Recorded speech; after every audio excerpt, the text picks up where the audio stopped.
যেদিন এটা প্রথম টেস্ট করেছিলাম সেদিনই ঠিক করেছিলাম তোমাদের সাথে শেয়ার করতে হবে, কারণ এতটাই টেস্টি আর যে কোনো রকম রাইস বা পরোটার সাথে কিন্তু দারুণ লাগে। আর সবথেকে প্লাস পয়েন্ট হলো সময় কিন্তু একদমই কম লাগে। আজকে বানাচ্ছি বুন্দি রায়তা বা বোঁদে রায়তা। রায়তার জন্য নিয়ে নিচ্ছি এখানে 3 থেকে 4 চামচ দই।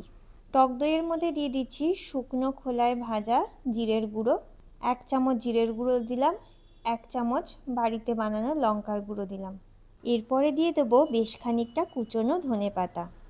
কুচনো ধনেপাতাটা দিয়ে দেবো অল্প একটু নুন। এই বোঁদের প্যাকেটটা আমি বাজার থেকে কিনে এনেছি, কেউ ইচ্ছে করলে বাড়িতেও বানিয়ে নিতে পারেন। শুকনো বোঁদে দিয়ে দিলাম আর তার মধ্যে দিয়ে দেবো জল আর 1 চামচ মতন ব্ল্যাক সল্ট বা বিট লবণ, 1 চিমটে বাড়ির রান্নাতে যে নুনটা ব্যবহার করি সেটা। আর সব কটাকে ভালোভাবে মিশিয়ে নেব। এখানে জিরের গুঁড়ো একটু কম হয়েছিল বলে আমি শেষে যতটা বাকি ছিল লঙ্কা আর জিরের গুঁড়ো ততটা মিশিয়ে দিয়েছিলাম। প্রথমেই পুরোটা না মিশিয়ে অল্প অল্প করে মিশিয়ে টেস্ট করে তারপরে যতটা প্রয়োজন বাদবাকিটা মেশানোই ভালো। কেউ ইচ্ছে করলে এখানে চাট মশলাও মেশাতে পারেন, তবে চাট মশলা না দিয়েই আমার খেতে বেশ ভালো লেগেছিল।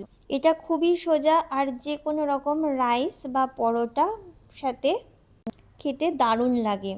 যখনই খেয়েছিলাম, যেদিনই প্রথম এটা খেয়েছিলাম আমার এক বন্ধুর বাড়িতে, সেদিনই ঠিক করেছিলাম আপনাদের সবার সাথে এটা শেয়ার করব। এই রকম সহজ সরল একদম ঝটপট তৈরি হয়ে যাবে রেসিপি জানার জন্য আমাকে ফলো করবে।